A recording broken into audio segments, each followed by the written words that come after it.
여러분 안녕하십니까? 한 주간의 뉴스를 더 깊이 있게 분석하는 전주 MBC 더 체크 이몽진입니다. 먼저 이슈 체크에서는 군산시의 수영장 무료 셔틀버스 운행이 선거법 위반 논란에 휩싸였는데요. 이 내용 알아보고요. 전북특별자치도 소방본부가 현장 중심의 조직 개편을 했다는 내용, 그리고 설을 앞두고 정부가 급등한 과일 가격 안정 대책을 내놨는데요. 짚어보겠습니다. 이어서 신년 특집 대담, 지역대학의 미래를 묻다 양호봉 전북대학교 총장과 함께 대학의 운영 방안, 지역대학의 발전 방향 이야기 나눠보겠습니다. 네, 먼저 이슈 체크입니다. 장충석 변호사 나와 있습니다. 안녕하십니까? 안녕하십니까? 네, 군산의 한 시민단체가 군산시의 수영장 무료 셔틀버스 운행이 선거법 위반이라며 선거관리위원회에 고발장을 제출했습니다. 어떤 내용입니까? 네, 군산시가 지난 2008년경부터 그 월명 실내체육관 이용객들을 대상으로 해서 셔틀버스 2대를 운행을 해왔습니다. 이를 위해서 이제 시에서 올해 그리고 작년에 각각 8천만 원 내지 9천만 원가량의 예산을 편성을 하기도 했었는데요.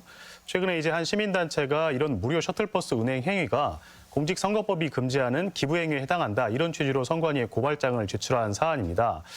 그러니까 이제 공직선거법에 보면은 그 자치단체 장이 해당 선거 구민들을 대상으로 해서 뭐 금전을 지급한다던가 물품을 지급하는 행위를 금지하고 있는데 무료 셔틀버스를 운행하는 행위가 사실상 이런 기부 행위와 다를 바가 없다, 이런 취지로 고발장이 접수된 사안입니다. 네, 말씀하신 대로 공직선거법상으로는 기부 행위 위반에 해당되지만은 조례가 있으면 예외가 인정되는 거 아니겠습니까? 자, 그런데 어떤 부분이 쟁점이 되는 겁니까? 일단 그 공직선거법에 보면은 그 자치단체장이 기부 행위를 금지하고 있는데요. 또 예외 조항도 있습니다. 그러니까 사업 계획을 세우고 예산을 편성을 해서 관련 법령이라든지 조례에 근거 규정을 두고 있으면 이제 기부 행위로 보지 않는 그런 조항이 있는데요. 그렇기 때문에 지금 이번 무료 셔틀버스 운행에 관해서도 관련 법령이라든지 조례의 근거 규정이 있는가, 이 부분이 좀 하나 쟁점이 될 수 있을 것 같고요. 그리고 이제 조례라든가 법령의 근거 규정이 있다고 하더라도 지나치게 추상적인 어떤 그런 근거 규정만 있는 경우에는 해당 그 규정이 충분한 규정이다라고 보기 어려운 뭐 이런 그 해석도 있는 상황이기 때문에 이 셔틀버스 운행에 관련해서 보다 명시적으로 지원 대상이라든가 범위, 이런 부분들이 포함된 그런 조례가 필요할 것으로 생각이 됩니다. 네. 자, 현재 일단 셔틀버스는 운행이 중단된 상태입니다. 자, 군산시 입장은 어떤가요? 지금 군산시에서는 그 국민체육진흥법에 보면은 생활체육진흥을 위해서 자치단체가 예산을 편성해서 집행할 수 있도록 하는 그런 근거 규정이 있는데 뭐 해당 근거 규정을 근거로 해가지고 이제 셔틀버스 운행을 해왔다, 뭐 이런 입장을 보이기도 했는데요. 그런데 이제 이 군산시에서도 이 조례라든가 법령에 보다 구체적으로 이 셔틀버스 운행이 직접적으로 명시된 조항이 필요하다, 이런 문제의식은 인식을 하고 있고요. 그렇기 때문에 지금 셔틀버스 운행을 중단을 하고 조례를 개정하는 그런 절차에 착수한 것으로 알려져 있습니다. 네. 자, 그동안 뭐 시설이라든가 축제와 관련된 무료 셔틀버스 운행 그 논란이 뭐 적지 않이 있어 왔습니다. 자, 그런데 대개 그런 사례들의 결론은 어떻게 나오고 있습니까? 네, 이런 식으로 이제 자치단체에서 뭐 지역 주민들이라던가 교통 약자들을 대상으로 해서 무료 셔틀버스 등을 운행하는 사례들은 전국적으로 많이 있어 왔습니다. 그렇기 때문에 이 공직선거법 위반 시비 사례도 지금 굉장히 많이 있었고요. 얼마 전에도 경북 안동에서 이제 한 축제 현장에서 관광객들을 대상으로 무료 셔틀버스 운행을 했다가 역시 공직선거법 위반으로 선관위에 고발된 사례도 있었고, 최근에 또 경기도 구리 같은 경우에도 그 축제장 내에서 그 전기 카트를 이용할 수 있도록 배치를 해놨다가 역시 그 공직선거법이 금지하는 기부행위다라고 해서 이제 선관위 고발이 되기도 했었는데요. 선관위에서는 관련 조례 근거 규정이 없는 경우라고 하면은 공직선거법에 위반되는 것으로 연속적으로 판단을 하고 있습니다. 네, 좀 더 지켜봐야 될 것 같습니다. 자, 다음 이슈입니다. 자, 전북특별자치도 소방본부가 현장 대응력을 강화하는 쪽으로 조직을 개편하는 방안을 발표했는데요. 자, 그 내용을 좀 한번 짚어주시죠. 네, 그 전북특별자치도가 출범을 하면서 이제 소방본부 조직 개편안을 발표를 했는데요. 중복되는 기능을 좀 배제하고 총괄 지휘 기능을 강화하고 또 현장 대응력을 높이는 그런 방향으로 지금 조직 개편을 준비를 하고 있다고 합니다. 구체적으로 보면은 그 119 대응과를 신설을 해서 이제 현장을 총괄할 수 있도록 하고, 그리고 현장 대응 단장이 24시간 상주하는 그런 현장 대응용 소방서를 운영을 하겠다는 계획도 발표를 했습니다. 그리고 이제 요즘은 재난이 좀 대형화되고 또 복잡화되는 그런 추세도 있기 때문에 이런 부분들에 대응하기 위해서 특수 대응단을 신설하겠다, 이런 그 개편안도 같이 발표를 했습니다. 네. 자, 대형 화재 발생 가능성이 큰 곳이라든가 또는 이제 관할 구역이 넓은 곳에 소방서를 이제 현장 대응형 소방서로 운영하겠다는 건데, 자, 구체적으로 무엇이 어떻게 바뀌는 겁니까? 그 현장 대응형 소방서라고 하는 것이 현장 대응 단장이 24시간 상주하는 소방서를 운영하는 그런 개념으로 볼 수 있습니다. 그러니까 지금 기존에는 어떤 재난 상황에서 그 주간 같은 경우에는 현장 대응 단장이 이제 지휘를 하는데, 야간이라던가 주말 같은 경우에는 현장 대응 단장보다 이제 한 직급 낮은 현장 대응 팀장이 지휘를 하는 그런 구조로 돼 있었습니다. 이제 그러던 것을 이번에 개편을 해서 주간이든 야간이든 주말이든 관계없이 이제 현장 대응 당장이 24시간 상주를 하면서 지휘하는 그런 체제로 개편을 하게 된 것이고요. 지금 도내 15개 소방서 중에서 대형 화재 발생 위험이 높거나 관할하고 있는 그런 대상 지역이 넓은 소방서들을 기준으로 해가지고 좀 운영을 시작할 그럴 계획이라고 합니다. 네. 자, 전북소방본부, 전북특별자치도 소방본부로 개편이 됐습니다. 자, 소방 분야의 특례는 앞으로 어떻게 시행되겠습니까? 지금 현행 그 전북특별법에 보면은 소방 관련 특례가 두 가지가 규정이 돼 있는데요. 네. 첫 번째가 그 소방 용수시설 설치 기준에 관한 특례가 있고, 두 번째가 이제 그 화재 안전 취약자에 대한 지원 특례가 있습니다. 그 소방 용수시설 설치 기준 특례 같은 경우에는 이제 기존에는 그 소방기본법에 따라서 그 행정안전부가 행정안전부령으로 정하는 그런 설치 기준에 맞춰서 시설을 설치를 해야 되는데, 이제 앞으로는 특례에 따라서 이제 상수도 같은 것들이 없는 지역이라고 하더라도 해당 지역에 맞춤형으로 설치할 수 있는 그런 소방 용수 시설들을 설치할 수 있는 그런 기준이 도입이 된 그런 상황입니다. 그렇기 때문에 뭐 소방차가 도착을 하기 전이라도 현장에서 주민들이 이런 시설들을 이용해서 좀 대응할 수 있는 이런 부분들이 앞으로 좀 기대가 되는 상황이고요.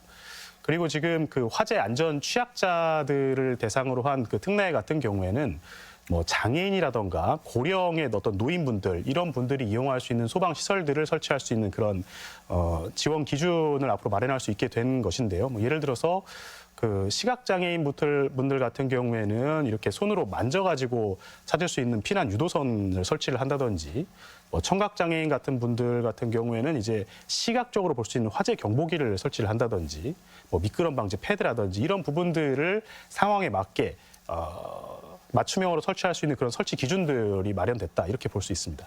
네. 그동안 전북 소방본부, 특히 이제 간부들의 비위나 일탈 행위로 해서 뭐 여러 차례 홍역을 치른 바 있습니다.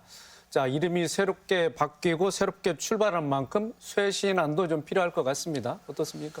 네, 그렇습니다. 이제 그 좀 별개 사안이기는 합니다만은 지금 전북 소방본부에서 앞으로 전 소방 공무원들을 대상으로 해가지고 다음 달부터 그 반부패 청렴주의보를 발령하겠다, 뭐 이런 얘기도 나오고 있는데요. 그러니까 설 명절을 앞두고 뭐 금품수수라든지 선물 주고받기라든지 뭐 속히 말하는 그런 떡값 같은 것들을 주고받는 것들을 근절하겠다, 공직기강을 좀 특별하게 점검하는 기간으로 삼겠다, 이런 계획을 발표하기도 했었습니다. 이런 부분들을 포함을 해서 뭐 전반적인 좀 쇄신안이 검토되고 준비돼야 될 필요성은 있을 것 같습니다. 네, 알겠습니다. 자, 마지막 이슈 살펴봅니다.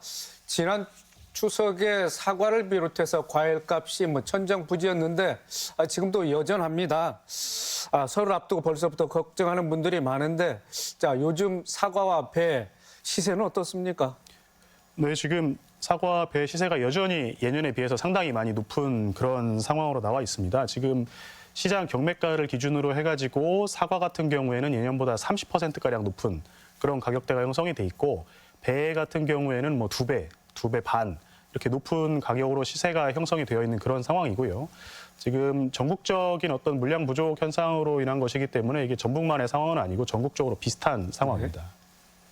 자, 과일이 적게 출하되는 것도 중요하지만 문제는 이제 가격 아니겠습니까? 자, 과일값이 계속해서 이처럼 이제 올라가는 이런 오름세를 보이는 이유는 어디에 있다고 보십니까? 일단은 그 사과, 배 모두 그 지난해 이상기후 영향으로 인해서 출하량이 감소한 부분들이 영향을 지금 끼치고 있습니다. 가격이 올라가는 원인으로 지목이 되는데요. 전국적인 현상이긴 합니다만은 지금 전북 같은 경우에는 특별히 출하량 감소 폭이 전국 평균에 비해서 훨씬 큰 폭으로 출하량이 감소한 상황이어서 이런 부분들에 대한 영향을 더 크게 받고 있는 것 같습니다.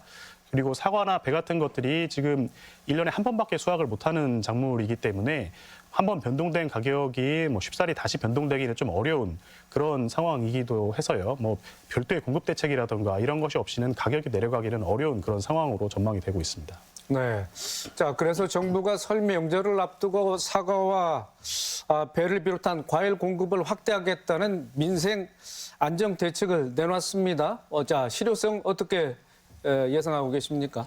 네, 지금 말씀하신 대로 지금 정부가 설 명절을 앞두고 사과라든가 배라든가 우리가 이제 성수품이라고 표현을 하는 그런 품목들에 대해서 이제 공급 대책을 발표를 했는데요. 지금 현재 물량 부족 현상이 심한 사과, 배 같은 경우에는 계약 재배 물량을 확보를 해서 총 설 명절을 앞두고 3주 내 기간에 7만 4천 톤 가량의 물량을 일시에 공급을 하겠다 이런 대책을 발표를 하고 있습니다. 그러니까 이제 상당히 짧은 기간에 집중적으로 이렇게 많은 물량이 공급이 되기 때문에 사과라든지 배 그런 가격 안정에는 어느 정도 영향을 줄 수 있을 것으로 그렇게 기대가 되고 있습니다. 그리고 이렇게 성수품 공급 확대뿐만 아니고 청구 할인 제도라든가 소상공인들에 대한 지원 제도라든지 취약계층에 대한 별도 지원 대책들을 지금 동시에 발표를 하고 있는 그런 상황입니다. 네. 자, 정부는 고물가, 고금리 부담 때문에 상반기 중에 민생 회복을 체감하기는 좀 어려울 것으로 전망하고 있습니다. 사과와 배 같은 과일값뿐만 아니라 물가 상승이 당분간 계속될 것이라는 예측이 지금 지배적이지 않겠습니까? 네, 그렇습니다. 지금 정부 차원에서 단기적으로 이렇게 공급 물량 등을 확대하거나 하는 방식으로 지금 가격 통제를 하고 있기는 한데 이런 부분들이 지금 현재 장기간 물가 상승률이 높게 유지되고 있는 이런 추세들을 장기적으로 꺾기는 좀 어려울 것이다라는 그런 전망들이 많이 있습니다. 지금 대외적인 요인들이 상당히 많은 상황이고요. 원자재 가격 상승이라든가 국제 유가 문제라든지 전 세계적으로 지금 전쟁, 기후적인 요인들을 비롯해서 물가에 좀 상승 압력을 줄 수 있는 상황들이 지금 워낙에 상존해 있기 때문에 정부도 지금 이런 물가 상승 압력이 앞으로 상당 기간 좀 지속될 것으로 전망을 하고 있는 그런 상황입니다. 네, 알겠습니다. 이번 주 이슈 점검과 전망 장충석 변호사 수고 많으셨습니다. 감사합니다.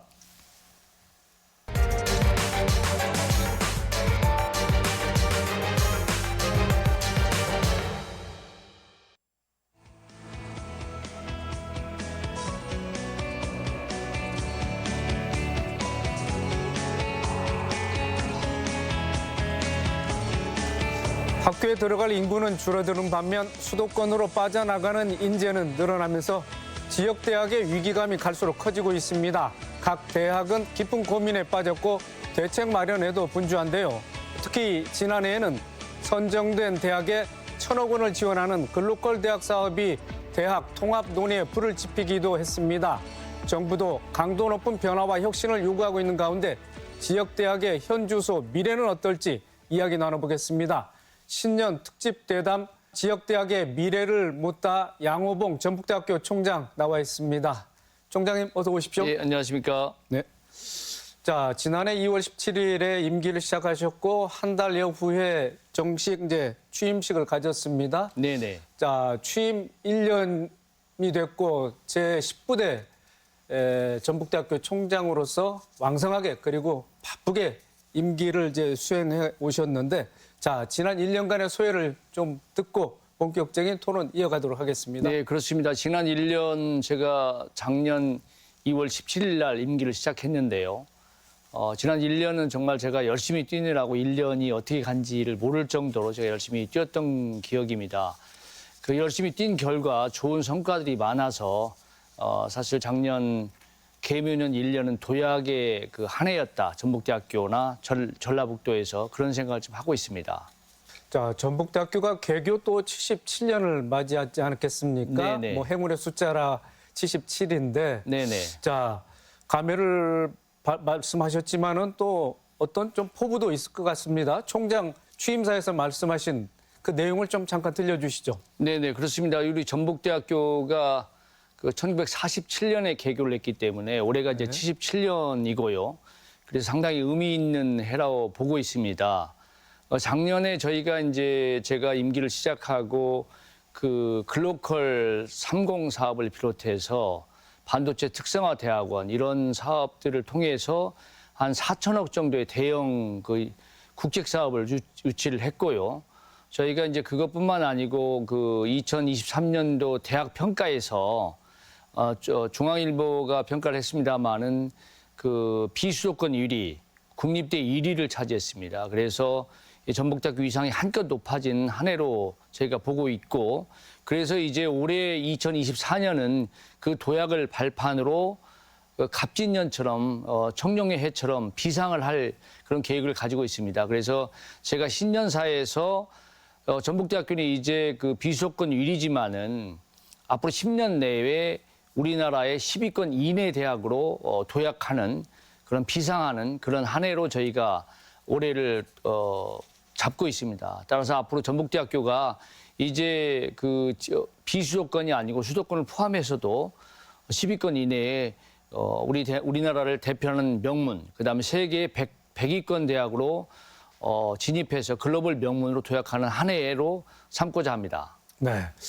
자, 국립거점대학교 전북대학교 구성 인원수만 보면 뭐 도내에서는 제일 가는 기관 아니겠습니까? 네네, 방대한 그렇습니다. 조직도 엄청난 인원이 있는데, 네. 자, 그분들이 어떻게 배치돼서 이 조직의 구성원으로서 활동하는지 좀 소개를 해 주시죠. 네, 그렇습니다. 전북대학교는 전라북도에서 가장 큰 기관이고 근무를 하는 인력도 가장 많습니다.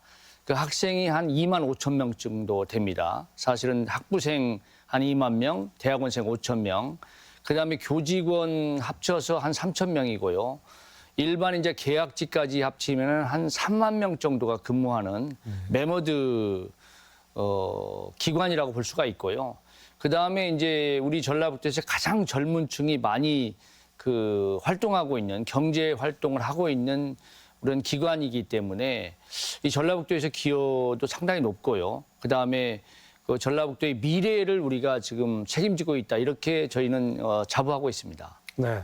전북대학교 자체적으로만 보면은 그런 위상과 방대한 조직을 가지고 있는데, 자, 그러나 지금은 학령 인구가 감소하면서 자, 신입생 충원율도 줄 수밖에 없는 상황이지 않겠습니까? 네네. 물론 국립대보다는 사립대가 또 문제의 심각성이 있는 것 같지만은 그 여파가 이제 점차 국립대학에도 올 것 같은데, 자, 네네. 총장님 어떻게 보고 계십니까? 네, 그렇습니다. 우리 전북대학교는 거점 국립대 중에서도 뭐 최고의 지금 좋은 대학이기 때문에 지금까지는 그 신입생 충원율이 100%를 달성하고 있습니다. 그러나 우리 시청자들께서 잘 아시는 바와 같이 지금 학령 인구가 2024년에 대학 정원이 47만 명인데 43만 명 정도로 지금 대학 정원보다 학령 인구가 적습니다. 그래서 올해는 굉장히 좀 위기로 보고 있는데 우리 전북대학교는 지금 그 신입생 충원이 잘 되고 있습니다. 그런데 이게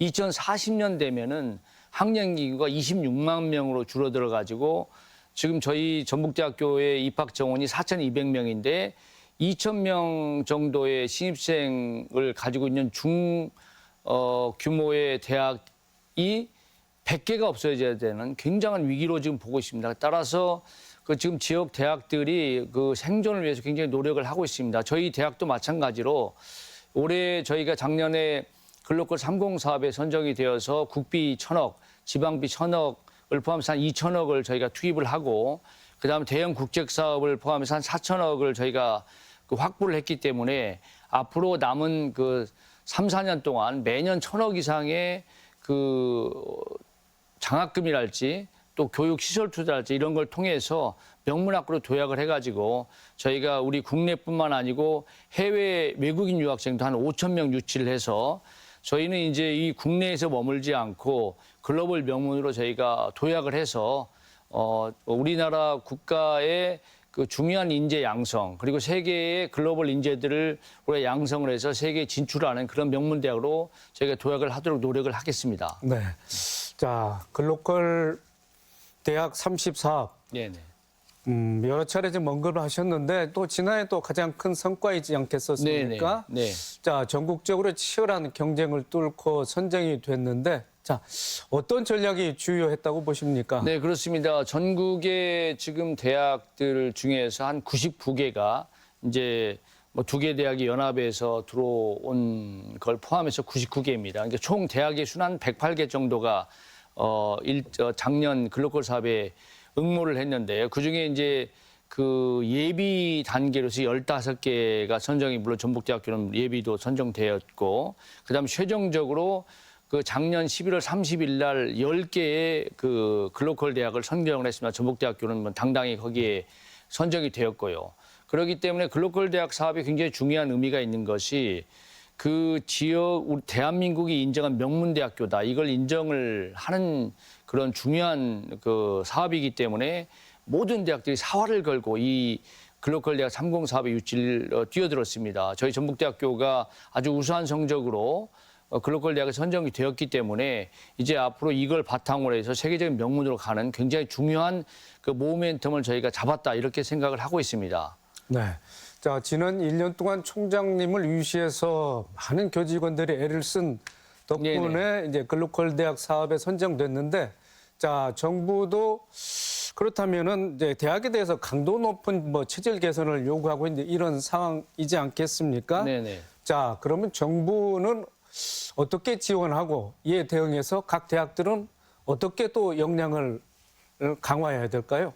예, 그렇습니다. 아까 그 전에 질문을 하셨습니다만은 저희가 이제 글로컬 대학에 선정한 가장 그 중요한 요인은 우리 전북대학교와 전라북도 또는 전라북도에 있는 시군 간의 굉장한 그 협력이 잘 된 요인이 가장 성공 요인입니다. 그다음에 우리 전북대학교가 지금 굉장한 혁신의 노력에 그 계획서를 제출을 했는데요. 현재 전북대학교에 106개의 모집단이 있습니다. 학과가 106개 정도 된다는 얘기죠. 그런데 저희가 내년 25년부터는 그걸 42개로 줄입니다. 그래서 예를 들면은 공대가 신입생이 한 1,500명 되는데 그걸 전체를 무전공으로 뽑습니다. 그래서 2학년 올라갈 때 이제 자기의 적성에 알맞는 학과를 선택하도록 그렇게 학과의 선택폭을 굉장히 넓히는 그런 혁신적인 우리 학사 구조 개혁을 저희가 했고요. 그다음에 또 하나는 지자체와 그 협력을 통해서 이제는 그동안 전북대학교가 우리 대학의 발전을 위해서 노력을 했다면은 이제는 우리 전북대학교가 전라북도나 전라북도의 시군의 발전을 위해서 이 사업에 적극적으로 뛰어든다는 게 글로컬 대학의 주요한 목표입니다. 그다음에 이제 또 여기 전라북도에 있는 산업체를 저희가 필요한 인재를 양성하는 그 3가지에다가 마지막으로 이제 글로벌 그 인재들을 5,000명을 유치를 해가지고 우리 대학의 그 명실상부한 글로벌 명문으로 도약하고 지역의 발전을 견인하는 견인차 역할을 하는 그 큰 의미가 있다고 볼 수가 있겠습니다. 5년에 걸쳐서 1,000억 원의 교육 예산을 이제 지원받는 건데 네네. 자, 전북대학교는 1년에 100억씩 네네. 5년간 500억을 지역 내 다른 대학과 공유하겠다.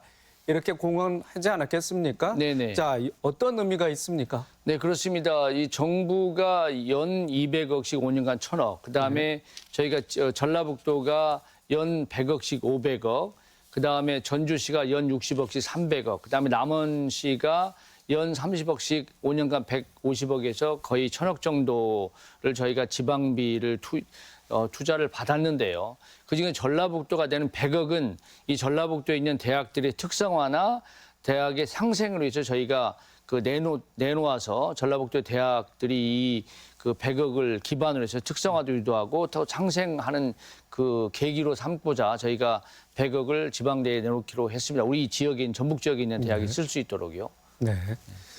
자, 글로컬 대학 34업 혁신 모델 그러면 전체적으로 어떻게 구성되어 있는지 좀 더 소개를 해 주시죠. 네, 그렇습니다. 혁신 모델은 이제 각 대학 10개 대학이 각각 다른 거의 그 고유의 특성이 있다고 봅니다. 예를 들면 이제 부산대학이 선정됐는데 부산대학은 부산교육대학하고 통합한다는 그런 모델을 제시를 했고요. 충북대는 충북대하고 교통대가 통합하는 그런 모델들 이런 게 저희가 제시되었습니다만 저희 전라북도는 그 우리 가장 특징적인 게 그 모집단을 굉장히 광역화해서 학생들이 원하는 전공을 본인 스스로 택할 수 있도록 그 전공의 선택표를 굉장히 넓혀주고 자기의 미래를 자기가 설계할 수 있도록 하는 혁신적인 저희가 모델을 제시를 했습니다. 저희가 4,200명인데 거의 한 80% 이상이 무전공으로 단과대는 물론 정하지만 그 단과대에 내에서 전공이 없이 자기가 원하는 그 학과에 공부를 할 수 있도록 열어준 것이 가장 혁신적인 모델이 되었고요.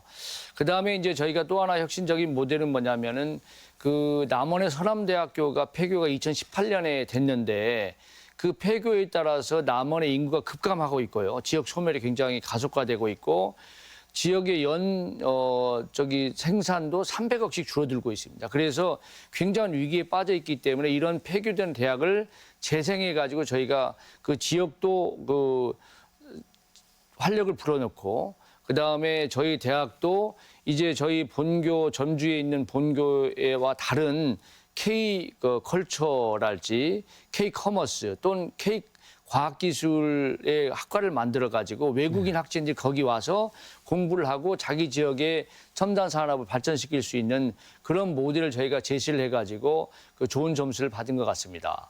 네.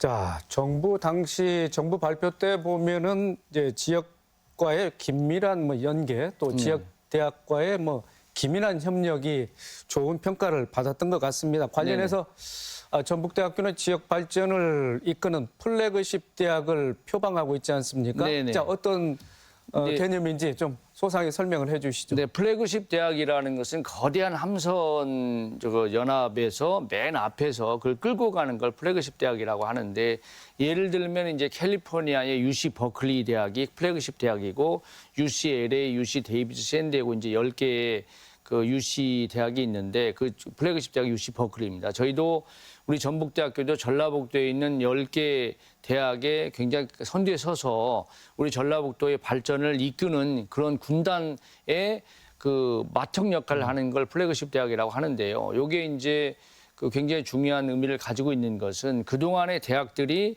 자기 대학 발전이나 교수나 학생들의 발전을 위해서 힘쓴 데 주력했다면 이제는 지역 발전을 견인하는 그런 역할로 우리 대학들이 이제 뛰어들었다. 그렇게 됨으로 해서 그 지역의 발전이 훨씬 더 기존에 있었던 것보다 훨씬 더 좋은 그 방향으로 발전하게 될 것이다. 특히 이제 전라북도 이 시대가 저물고 전북특별자치도가 되었기 때문에 이 글로컬과 함께 전북특별자치도가 큰 비상을 할 수 있는 좋은 모멘텀이다 이렇게 생각하고 있습니다. 네.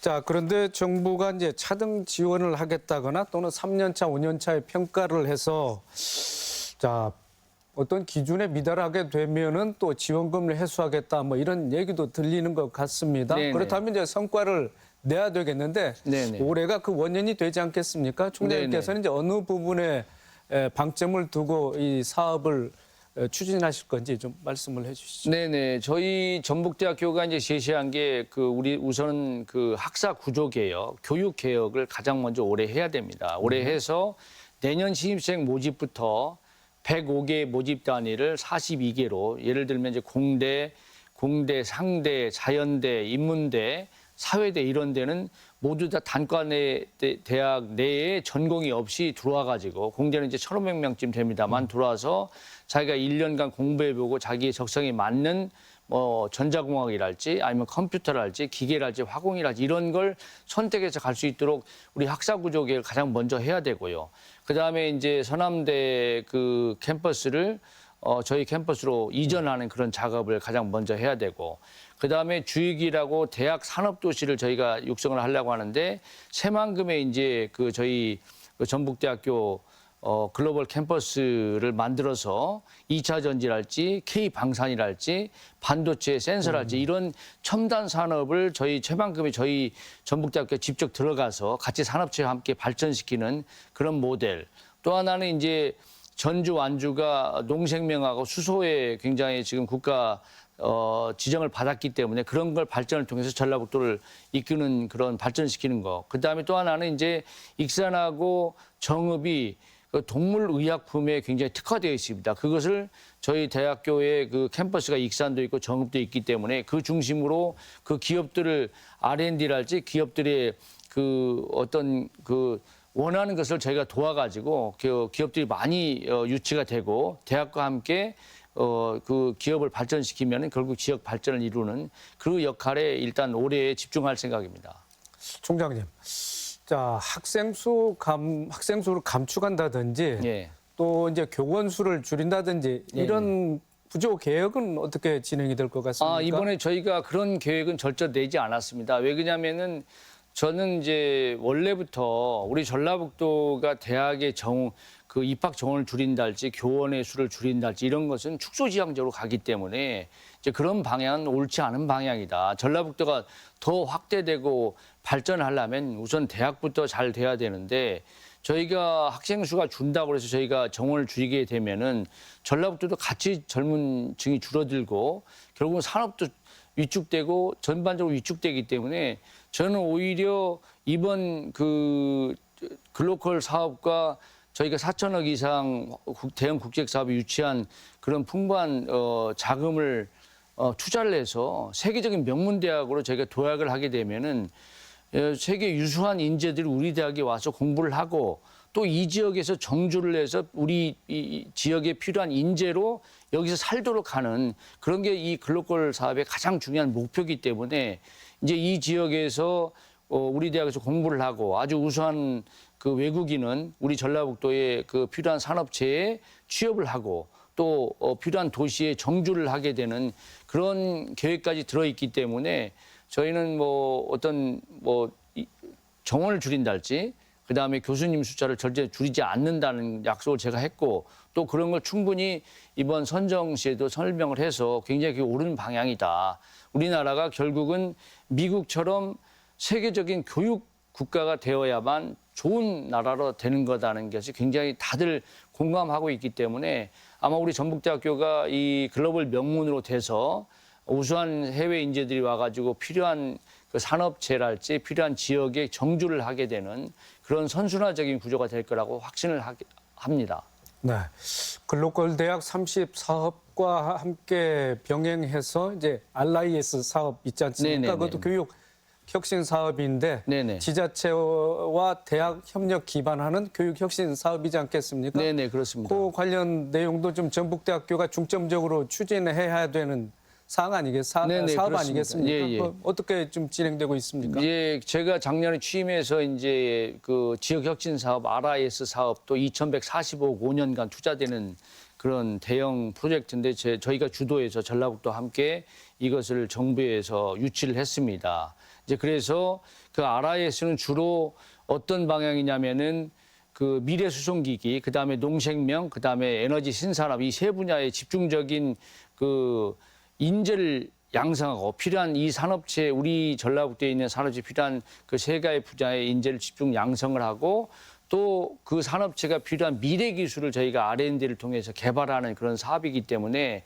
이 RIS 사업을 통해 가지고 우리가 지금 전라북도가 집중하고 있는 미래 수송기기, 2차 전지, K 방산이랄지 농생명, 그다음에 에너지 신산업, 배터리랄지 이런 것이 굉장히 그 짜임새 있게 인재도 양성을 하고 필요한 미래 기술도 개발을 하게 되면 우리 지역이 이 첨단 산업의 메카로 발돋움하는 계기가 될 거라고 확신합니다. 네. 자, 전북대학교 지역을 아우르는 발전 계획이 주목받고 있습니다. 즉, 세 개 지역을 트라이앵글로 묶어서 발전시키겠다는 계획인데, 네네. 자, 구체적인 내용을 좀 말씀을 해주시죠. 예, 제가 직전에 잠깐 설명을 했습니다마는 새만금을 중심으로 한 2차 전지, K방산, 반도체 센서, 그다음에 전주, 완주를 중심으로 한 농생명, 수소, 그다음에 익산 정읍을 잇는 동물의약품 그런 그 삼각형의 삼각축을 저희가 대학이 다 그 삼각축에 있기 때문에 그 대학을 중심으로 해서 산업체와 R&D, 그다음에 산업체를 지원하는 그런 프로그램을 통해서 그 지역을 활성화한다는 게 그 트라이앵글 주익 프로그램입니다. 자, 3차 산업혁명 시대를 맞아서 2차 전지와 반도체, 지자체와 각 대학의 투자와 뭐 지원을 아끼지 않는 그런 상황이지 않겠습니까? 네네. 그런데 전북대학교는 이에 더해서 이제 방위 산업을 견인할 뭐 실제적인 인력을 좀 양성하겠다. 네네. 그런데 참 굳은 의지를 가지고 또 구체적인 실행 계획도 나와 있는 것 같습니다. 이 분야에 대해서도 좀 말씀을 해주시죠. 네, 그렇습니다. 저희는 이제 전북대학교는 그 올 9월부터 방위산업 융합학과 학생들을 모집을 합니다. 이번에 저희가 이제 그 K 방산에 굉장히 우수한 교수님들을 한 3분 정도 모셨습니다. 그래서 이제 3월 달부터 발령이 날 예정인데요. 그분들을 중심으로 해서 우리나라가 지금 방산이 굉장히 뜨고 있기 때문에 하나 에어로스페이스랄지 뭐 하나 시스템, 그다음에 현대 로템, LIG 뭐 이런 그 대기업들이 주력하고 있는 방산을 우리 전북대학교가 우리나라에서 최고의 학과를 만들기 위해서 융합 전공으로 시작을 했다가 이제 새로운 학과도 만들고 이런 걸 통해 가지고 저희가 그 K 방산 쪽에는 전북대학교가 우리나라에서 최고 대학, 1등 대학이 되도록 지금 집중 육성을 하고 또 전라북도 김광현 지사님께서도 K 방산에 굉장한 그 열정을 쏟고 있기 때문에 우리 전북대학교가 새만금의 우리 캠퍼스를 만들어서 K 방산에 관련되는 기업들과 함께 이 전라북도가 최고의 K 방산의 허브가 될 수 있도록 최선을 다할 생각입니다. 네. 아직 뭐 성과를 내기엔 좀 시기상조인 것 같은데 네네. 뭐 관련 기업들하고 뭐 협약을 뭐 진행했습니까? 네, 그렇습니다. 저희가 지금 그 방산에 관련된 20개 기업하고 MOU를 이미 맺었습니다. 그리고 그 기업들도 이 방산의 인력이 굉장히 중요한데 전문적으로 방산의 인력을 양성하는 대학이 없습니다. 그래서 전북대학교를 주축으로 해가지고 경북대학교, 부산대가 지금 컨소시엄을 맺어가지고 우리 전북대학교는 이제 그 소재, 첨단 소재 중심, 그다음에 경북대는 반도체, 부산대는 기계 중심으로 해가지고 이 삼각축이 굉장히 중요한 또 방산의 거의 대부분을 차지합니다. 그래서 그게 세계 대학이 연합해서 좋은 방산의 인력을 양성을 하는데 저희가 주도를 하게 되어 있습니다. 그래서 이미 성과는 이제 MOU를 바탕으로 해서 그 기업들도 필요한 프로그램을 우리한테 그 뭐 만들어 달라고 하고 거기서 투자도 하고 이제 계약학과 형태로 저희가 방산은 저희가 발전을 할 거고요. 그다음에 이제 방산에 관련된 우리나라 최고 인재들을 우리 전북대학교 교수로 모셔가지고 우리가 그 K방산 학과는 우리가 뭐 항상 2등 주로 하는데 이제 서울대도 그걸 안 하기 때문에 우리나라에서 최고의 대학으로 저희가 전북대학교 육성할 생각입니다. 네. 자, 그 같은 이제 국책 사업, 국책 이제 혁신 교육 사업을 왕성하게 추진하고 또 지역 대학교하고 이제 긴밀한 그 연계 관계를 통해서 결국 지향하는 바가 글로벌 허브 대학 아니겠습니까? 네네네. 우리 총장님께서 자 지향하시는 글로벌 허브 대학 예. 어떤 이미지고 앞으로 어떤 전략으로 추진하실 것인지 좀 말씀을 해주시죠. 미국에 이제 그 예가 있는데요. 이 예가 그 미국의 노스캐롤라이나라고 해서 동중부에 조그만한 주가 있습니다. 그 대학이 그 지역이 전라북도가 유사한 지역이었는데 그 듀크 대학하고 노스캐롤라이나 주립대 그다음에 노스캐롤라이나 대학이 세 개가 삼각축으로 해가지고 리서치 트라이앵글 파크를 만들었습니다. 그래가지고 그게 이제 대학과 산업체 간의 유기적인 관계를 통해 가지고 노스캐롤라이나가 가장 부유한 그 도시로 발전을 하게 됩니다. 그 당시 60년대가 한 4만 불에서 지금 6만 5천 불 그 주민 소득이 굉장히 비약적으로 늘어나고 또 산업체도 7천 개 이상이 모여들고 이런 그 예가 있는데 저희 전북대학교를 중심으로 지금 리서치 트라이앵글 파크를 저희가 만들면은 전라북도도 그렇게 전라북도의 그 개인 소득도 지금 그 전국의 최하위지만 전국의 최상위로 이런 발전하는 계기가 이번에 글로벌 대학 30 특히 전북대가 중심이 돼서 그런 노력을 하겠다는 말씀을 드리고 싶습니다. 네. 자, 우리 또 총장님께서 내놓은 혁신안 가운데 눈에 띄는 게 외국인 유학생 5천 명 유치인데 네. 자, 어떤 보관을 갖고 계십니까? 네, 그렇습니다. 지금 전북대학교가 현재 유학생이 한 2,100명 정도 되는데 이것도 지금 지역에서는 가장 그 최고 외국인 유학생이 있는 대학입니다. 근데 이제 저희가 2027년까지 5천 명으로 늘리기 위해서 제가 지금 외국을 분주하게 다니고 있는 이유가 거기에 전북대학교 글로벌 센터를 만듭니다. 그 지역에 이제 모로코, 프랑스, 스페인, 지금 이번에 뭐 키르기스탄도 그렇고 그런 지역에다가 우리 전북대학교 글로벌 센터를 만들어 가지고 우리 한국어 교육도 거기서 시켜가지고 거기에 한국어 교육이 충분히 우리 학교 와서 공부할 만큼 교육을 시킨 다음에 우리 학교의 학부생이나 대학원생으로 유치를 해가지고 우리가 5천 명으로 지금 2027년에 늘리려고 하는데 그건 뭐 충분히 달성이 가능할 것 같고요. 저희는 뭐 우리가 돈을 주어서 데리고 오는 게 아니고 그 학생들이 돈을 내고 우리 대학에 우수한 인재들이 오도록 지금 저희가 5천 명 유치 사업을 냈는데 이게 굉장히 좋은 점수를 받았습니다. 왜 그러냐면 우리나라가 이제 앞으로 필요한 인재를 외국에서 연 30만 명씩 데리고 오려고 하는 그 계획을 가지고 있기 때문에 이 계획에서 우리가 지금 이 5천 명 유치의 그 모델을 우리나라 국가 전체 대학에 지금 확산하려고 굉장히 국가적으로 지금 전북대학교를 주목하고 있다. 그래서 저희가 꼭 이것을 성공시켜서 이 전략을 다른 대학도 벤치마킹 하도록 해가지고 우리나라가 교육 강국으로 가고 특히 대통령님께서 교육 혁신을 지금 대표적인 사업으로 내세웠는데 우리나라가 교육 강국으로 가는 가장 중요한 길목이 하나가 외국인 유학생을 어떻게 유치해서 지역에 정주시키고 이 지역 발전에 나름대로 기여하는 그런 모델을 저희가 만들고 싶습니다. 네.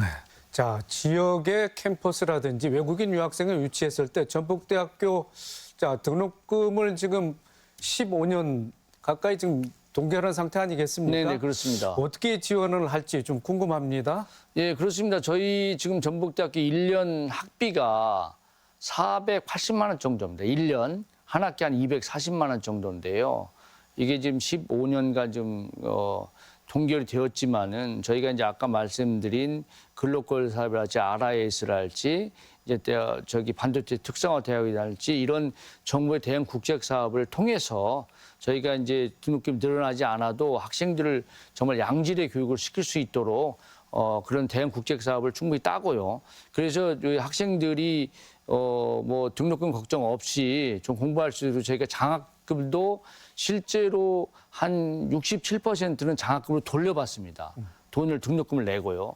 그렇기 때문에 실질적으로는 한 30%만 내고 학교를 다니기 때문에 정말 등록금 걱정이 없고 외국인도 그 정도면은 우리가 그런 걸 설명을 하면 외국인도 그 정도는 저희들도 충분히 낼 수 있다 이렇게 생각하고 우리 대학의 전북대학교의 포텐셜이 굉장히 높다는 걸 잘 알기 때문에 정말 서로 오려고 지금 굉장히 많은 붐이 불고 있다. 특히 제가 한 달 전에 프랑스하고 스페인을 갔다 왔는데 프랑스 보르도 몽테뉴 대학에서는 한국어학과가 40명인데 거기 120명이 지원해가지고 한국어에 지금 열풍이 불고 있습니다. 왜 그러냐면 그 학생들이 한국어를 배우고 한국에 와서 공부를 하고 또 뭐 이런 지금 붐이 불었는데 예를 들면 이제 전에는 중국어 붐, 그 전에는 일본어 붐이 불었었는데 이제 중국어를 배우고 있는 학생이 한국어 과정으로 넘어오는데 총장님 좀 도와달라고 이렇게 할 정도로 굉장히 한국어가 중요해지고 한국에 대한 관심이 많다는 말씀을 드리고 싶습니다. 네, 알겠습니다.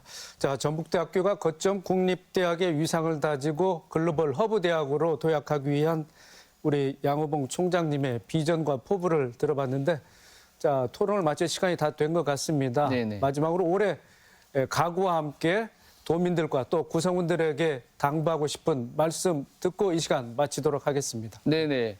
저희가 이제 사실은 뭐 야심차게 글로벌 대학 사업이랄지 RIS 사업이랄지 다양한 국책 사업을 저희가 하고 있습니다. 이것은 저희 전북대학교의 노력뿐만 아니고 전라북도나 전라북도 지자체 시군 또는 도민들께서 많이 저희를 도와주시고 또 이끌어 주셔야 이게 성공이 되고 그다음에 이게 성공이 결국 전라북도의 발전으로 이어질 수 있는 선순환 구조가 되기 때문에 많은 지도 편달을 좀 바라고요. 저를 비롯한 전북대학교 구성원들은 정말 이제 대학과 지역 발전을 위해서 정말 열심히 뛰겠다. 그런 말씀과 각오를 말씀드리고요. 이 사업이 성공되도록 다시 한번 많은 지도 편달을 부탁드리겠습니다. 네, 총장님 오늘 출연해 주셔서 좋은 말씀 고맙습니다. 예, 감사합니다. 대학 간 통합뿐 아니라 학과 벽 허물기와 외국인 학생 유치까지 대학의 구조 개혁은 그야말로 생존을 위한 몸부림이라고 할 수 있습니다. 이에 학령 인구 감소와 인재 유출이라는 악재가 더해지면서 대학을 향한 자구 노력 요구는 더 거세지고 있습니다. 그러기에 각 대학과 지자체는 머리를 맞대 협력 기반을 만들고 변화와 혁신에 진력할 때임을 거듭 새겨야 할 것 같습니다. 더 체크 오늘 순서 여기서 마칩니다. 시청해 주신 여러분 고맙습니다.